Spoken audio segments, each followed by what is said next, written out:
Allahu Akbar, Allahu Akbar.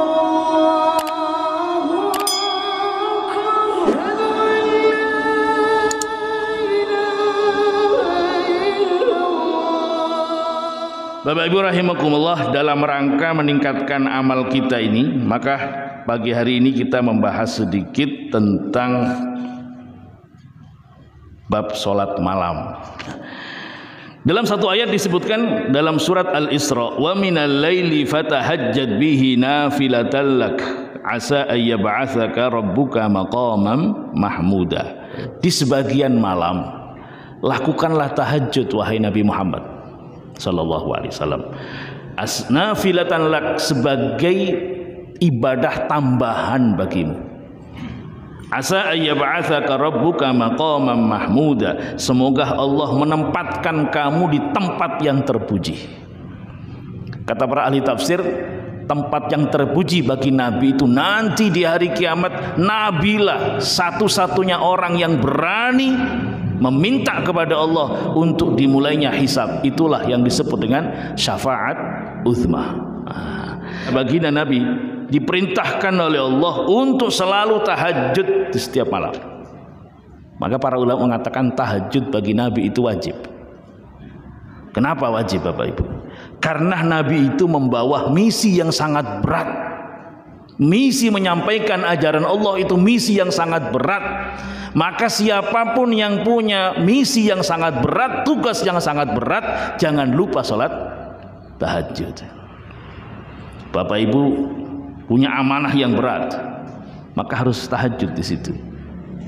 Kenapa? Supaya dimudahkan jalannya oleh Allah Subhanahu wa Ta'ala. Kalau Bapak Ibu pengennya yang biasa-biasa saja, gak pernah tahajud nanti. Amanatnya berat. Khususnya zaman sekarang, Bu, berat amanatnya ini. Bapak Ibu pemimpin apa silakan, pemimpin yayasan, pemimpin apapun, misinya berat, tugasnya berat, maka bismillah harus bisa tahajud. Sebagaimana Nabi Muhammad SAW diwajibkan oleh Allah tahajud. Kenapa? Apa hikmahnya di situ? Inna sanulqi 'alaika qaulan tsaqila. Wahai Muhammad, kami akan memberikan kamu firman yang berat. Makanya tugas Rasul itu sangat berat. Makanya supaya bisa membawa misi yang sangat berat itu, Allah berikan solusi dengan cara melakukan sholat tahajud. Makanya Rasulullah itu tahajudnya luar biasa, sampai bengkak kakinya itu kan. Kana nabiyyu yaqumu minal laili hatta tafattarat qadamah. Rasulullah itu melakukan qiyamul lail sampai bengkak kakinya. Ditanya oleh Sayyidah Aisyah istrinya, dijawab oleh Rasulullah, ya Rasulullah, qad ghufira laka ma taqaddama min dzamb, lima tasna'u hadza? Ya Rasul, kenapa harus melakukan hal seperti ini? Wa qad ghufira laka ma taqaddama min dzambika wa ma ta'akhkhar. Padahal Allah sudah mengampuni dosa-dosamu yang belum terjadi dan sudah terjadi, sudah diampuni oleh Allah. Apa jawaban Nabi? Afala akunu 'abdan syakura? Apakah aku tidak boleh menjadi hamba Allah yang bersyukur? Masya Allah. Pengen tahu salatnya Rasulullah? Silakan dipraktekkan Bapak Ibu. An Hudzaifah, dari sahabat Hudzaifah. Ini Hudzaifah mengutip salatnya Rasul. Sallaitu ma'an nabi dzata lailatin.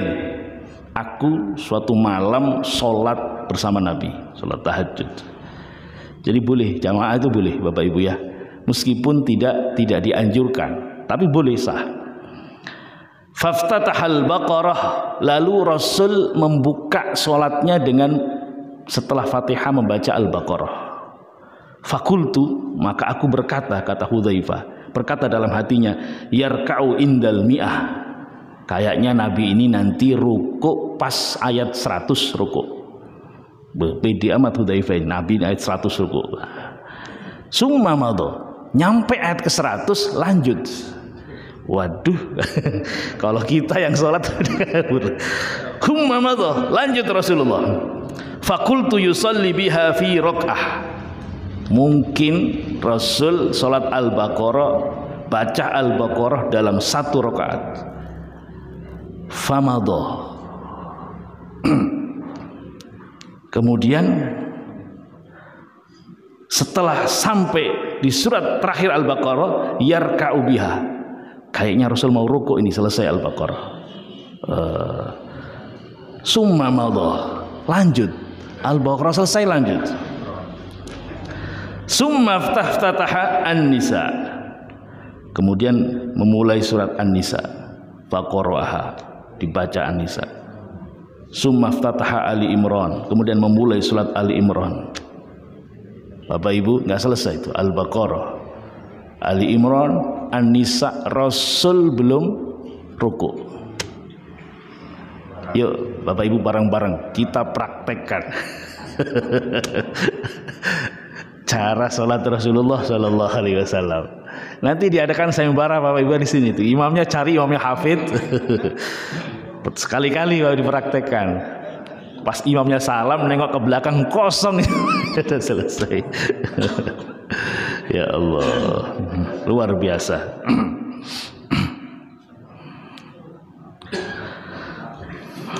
Summa raka'a faja'ala yaqul.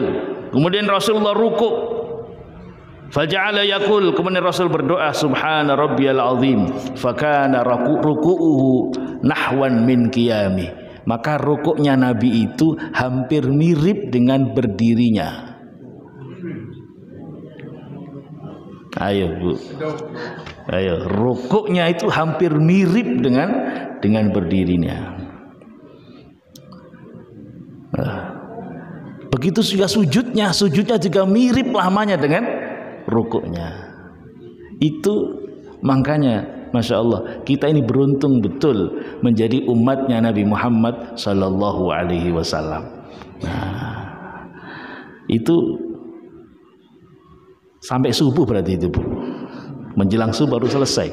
Panjangnya kayak begitu Rasulullah Sallallahu Alaihi Wasallam. Nah, karena kita tidak mampu selama itu, maka ya jangan terlalu pendek lah Bapak Ibu. Bacanya Al-Kafirun sama Al-Ikhlas terus ya, sekali-kali meningkat lah. Meningkat apa tah yang dihafal itu ya, Tabarok, Al-Waqi'ah dibaca, Ar-Rahman, Al-Baqarah sekian ayat gitu.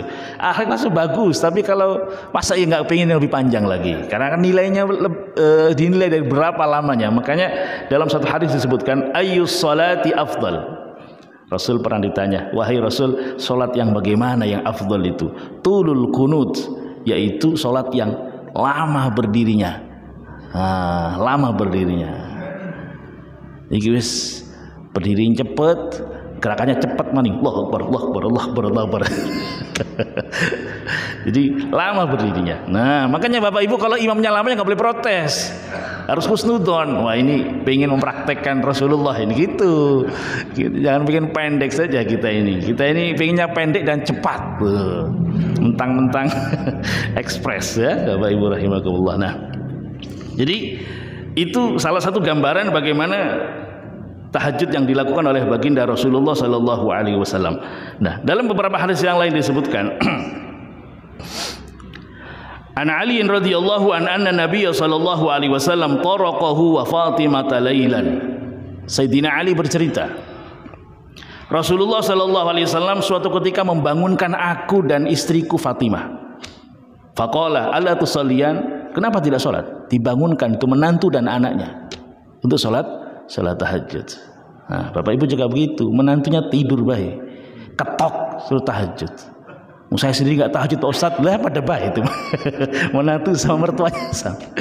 Diajak sholat, istrinya diajak sholat, menantunya diajak sholat, anaknya diajak sholat. Itu yang dilakukan baginda Rasulullah Sallallahu Alaihi Wasallam. Rasul juga bersabda, "I'mar rajulu Abdullah law kana yusalli minal lail." Dari sahabat Abdullah bin Umar, putranya sahabat Umar bin Khattab. Rasul pernah bersabda kepada beliau, "Ni'mar rajulu Abdullah law kana yusalli minal lail." Sebaik-baik hambanya Allah, sebaik-baik lelaki adalah Abdullah bin Umar, jika dia mau melakukan sholat tahajud. Fakana Abdullah ba'da dzalika la yanamu minal laili illa qalila. Maka setelah peristiwa sabda Nabi itu, Abdullah bin Umar tidak pernah tidur lama, tidurnya sedikit, langsung setelah bangun tidur sholat tahajud. Memang kalau kita membaca ciri-ciri ahli surga disebutkan dalam salah satu surat, kanu qalilam minal laili ma yahja'un. Surat Az-Zariyat ayat 17, kanu qalilan minal laili ma yahja'un. Mereka ahli surga itu dulunya sedikit sekali tidurnya.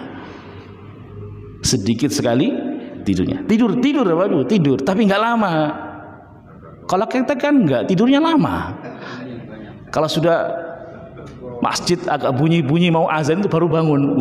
Alhamdulillah. Ya alhamdulillah setelah subuhnya bisa. Tapi kurang sebenarnya.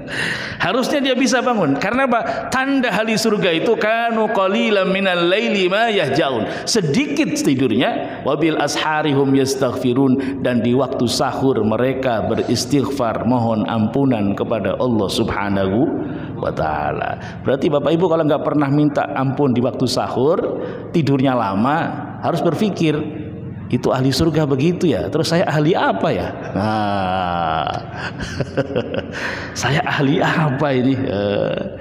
Akhirnya ketika kita melihat seperti itu, yang terjadi adalah introspeksi. Ya Allah, saya ternyata jauh ya dari tandanya ahli surga itu. Saya mah tidur jam 9, bangun dengar suara azan, itu terlambat sebenarnya.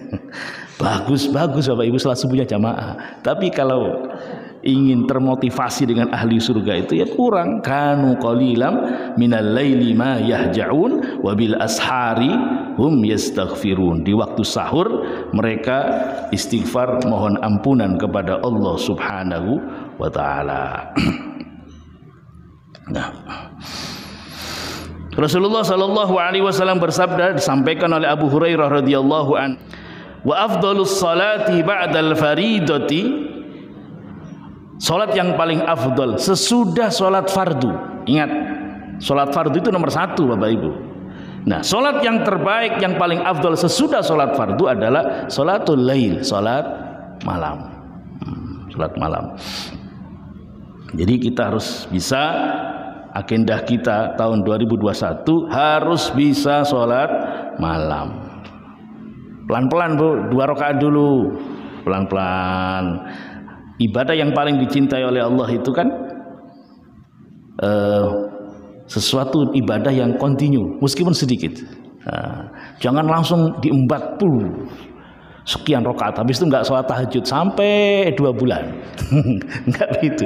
2 istiqomah, tambah 1 witirnya 1, 3 misalkan. Itu kalau istiqomah luar biasa. Artinya apa? Dia setiap hari tidak pernah terlewatkan sholat tahajud. Nah, di dalam satu riwayat lagi disebutkan Bapak Ibu, di antara fadilah dari sholat tahajud itu disebutkan oleh Imam Baihaqi dalam riwayatnya, yuksharun nasu fi sa'idin wahidin yaumal qiyamah. Nanti manusia itu dikumpulkan di mahsyar, di padang mahsyar pada hari kiamat. Fayunadi munadin fayaqul, maka ada suara panggilan, ainal ladina kanat tatajafa junubuhum anil madaji. Mana orang-orang yang meninggalkan tempat tidurnya waktu di dunia untuk salat tahajud. Fayakumun, maka berdirilah mereka, wahum qalil, dan mereka itu sedikit jumlahnya, sedikit Bapak Ibu.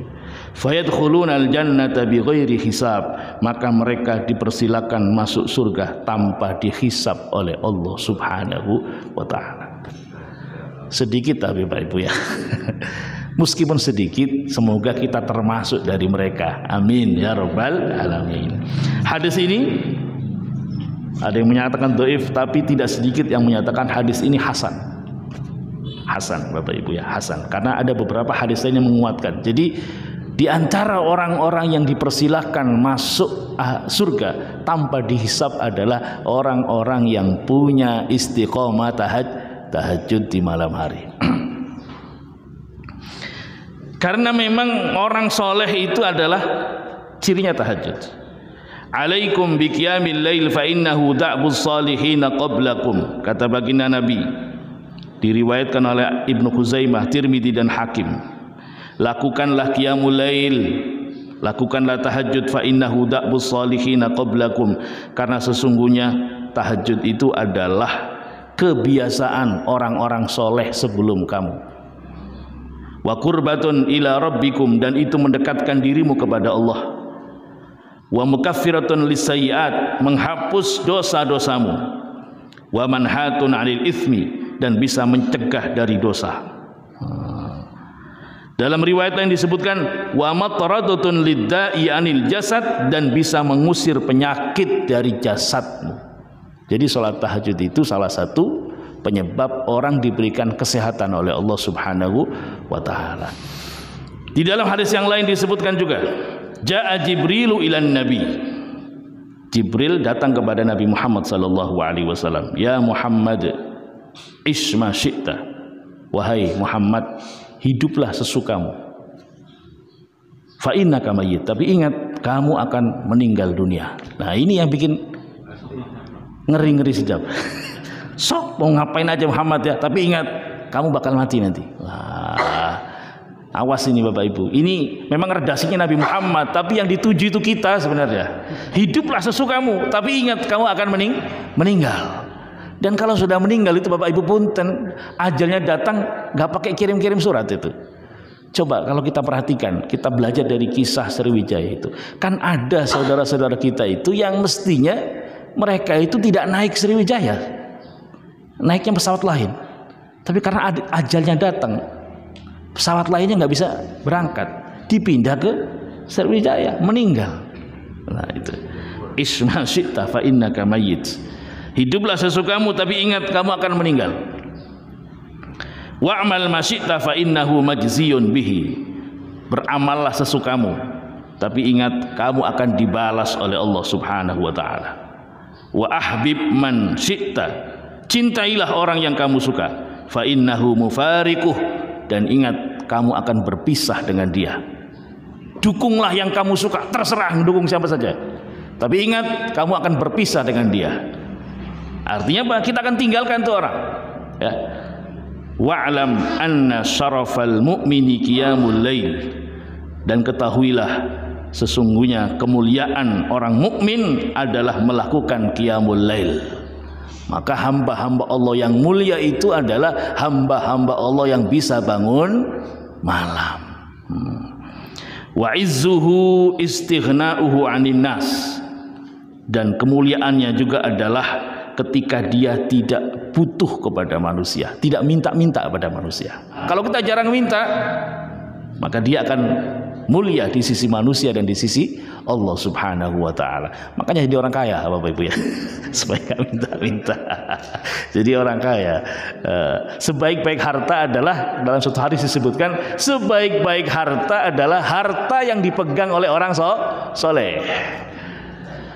Itu sebaik-baik harta adalah harta yang dipegang oleh orang soleh. Udah hartanya halal, yang megang orang soleh. Lalu kemana itu hartanya? Pasti digunakan untuk kebaikan, digunakan bangun masjid, bangun yayasan yang berdakwah Islam dan lain sebagainya. Makanya silakan Bapak Ibu cita-citanya orang kaya, tapi ingat kekayaannya digunakan sepenuhnya untuk membela agama Allah Subhanahu wa taala. Amin ya rabbal alamin. Sahabat Nabi itu banyak yang kaya. Sayyidina Utsman itu kaya. Maka ketika perang Tabuk itu seluruh kebutuhan perang di-cover oleh Sayyidina Utsman bin Affan. Perang loh Bu ya, bukan acara kecil-kecilan. Itu berangkat perang melawan Romawi. Umat Islam sedang paceklik, lagi kekeringan, tidak punya biaya besar. Lalu apa kata Sayyidina Utsman? Semua saya tanggung Rasul. Kendaraannya saya nanggung, senjatanya saya nanggung. Makanya Sayyidina Utsman termasuk 10 orang yang disebut Rasulullah penghuni surga. Jadi kalau kita lihat khalifahnya Rasul itu kan 2 orang kaya itu, Sayyidina Abu Bakar dan Utsman. Yang tidak kaya Umar bin Khattab dan Ali bin Abi Thalib. Itu tadi tentang salah satu fadilah orang ahli tahajud nanti di hari kiamat. Bahkan di dalam surga itu ada ruangan khusus orang ahli tahajud. Inna fil jannati hurufan. Sesungguhnya di surga itu ada beberapa ruangan kamar. yura zahiruha min batiniha wa batinuha min zahiriha. Luarnya terlihat dari dalam, dalamnya terlihat dari luar. Nah, ini ditiru oleh hotel di Dubai itu ya. Hotelnya di atas itu Burj Khalifah itu ya. Itu kan ruangannya itu terlihat kaca semua itu. Kalau dia di ruang bawah tanah dia bisa melihat laut. Itu tiru ini. Ini nanti dipersiapkan oleh Allah untuk orang-orang ahli tahajud. Itu satu malam di sana itu kalau tidak salah ratusan juta Bapak. Satu malam. Nah, satu malam itu hampir 1 M itu satu malam. Nah, ini di sana gratis Bapak Ibu ya. Nanti di surga. A'addallahu liman at'ama ta'am. Ruangan ini diperuntukkan oleh Allah nanti di hari kiamat liman at'amat ta'am, kepada orang-orang yang gemar memberikan makan kepada fakir miskin. Wa afsas salam, dan gemar menebarkan salam. Wa shalla bil laili wan nasu niyam, dan orang-orang yang salat di waktu malam di mana manusia sedang tidur. Orang-orang tidur, Bapak Ibu bangun munajat kepada Allah Subhanahu wa ta'ala. Nah, dan memang di setiap malam itu selalu ada waktu yang apabila di waktu itu kita minta kepada Allah, maka akan diberikan oleh Allah Subhanahu wa ta'ala. Di dalam riwayat Muslim disebutkan, inna fil laili la sa'atan. Di setiap malam, sesungguhnya di setiap malam itu ada satu waktu, la yuwafiquha rajulun muslim, di mana jika ada seorang muslim yang tepat di waktu itu, yas'alullaha khairan min khairid dunya wal akhirah, minta kebaikan dunia ataupun kebaikan akhirat, illa a'tahu iyyahu, maka akan diberikan oleh Allah Subhanahu wa ta'ala. Jadi di setiap malam itu ada waktu yang kalau ibu pas minta di situ dikabulkan oleh Allah Subhanahu wa ta'ala. Kok nggak pernah dikabulkan? Introspeksi, introspeksi diri. Kok nggak pernah dikabulkan ya? Selalu husnudzon kepada Allah. Dan ingat, ad-du'a'u huwal ibadah. Doa itu ibadah. Jadi doa itu bukan banser Bapak Ibu ya. Doa itu ibadah. Jadi semakin banyak ibu doa, semakin banyak pahala di sisi Allah Subhanahu wa ta'ala. Dikasih nggak dikasih, minta kepada Allah. Itu adalah apa? Keharusan bagi seorang hamba. Kenapa hamba ini tidak punya apa-apa kalau tidak minta kepada Allah? Dan memang cara Allah memberikan atau menjawab doanya itu tidak seperti selera kita, tapi seleranya Allah Subhanahu wa ta'ala. Orang minta kaya sama Allah nggak dikasih. Kenapa? Kalau kamu kaya ini nggak bayar zakat, celaka kamu di akhirat tuh. Nggak dikasih kaya oleh Allah Subhanahu wa ta'ala. Berat Bapak Ibu zakat itu. Bapak Ibu 1 M duitnya berapa zakatnya? 25 juta. Bisa nggak ngasih orang 25 juta Bu? Ayo 25, ditantang sama Allah. Zakatnya 25 juta. Punya duit 2 M, berarti berapa zakatnya tiap tahun? Kalau kekayaannya 2 M, 50 juta. Nah kalau 4 M, 100 juta dikasihkan ke saya. Ngasih orang 100 juta, Masya Allah, boro-boro 100 juta Pak Haji. Disakati 100 juta. Makanya ketika kita harta kita nggak pernah MM-an, atusan maning. Husnudzon sama Allah. Iya ya, kalau saya dikasih Allah zakat sekitar M, mungkin nggak bisa bayar zakatnya. Kalau nggak bisa bayar zakatnya, berat siksanya di akhirat. Kenapa? Rukun Islam ya. Punten kadang-kadang kita ini hafalnya zakat itu hanya zakat fitrah. Zakat fitrah mas semangat, iyalah 2,5 kilo tiap tahun. Zakat malis setiap tahun Bapak Ibu. Punya duit misalkan di rekeningnya 1 M, berjalan setahun, ya disakati 25 juta.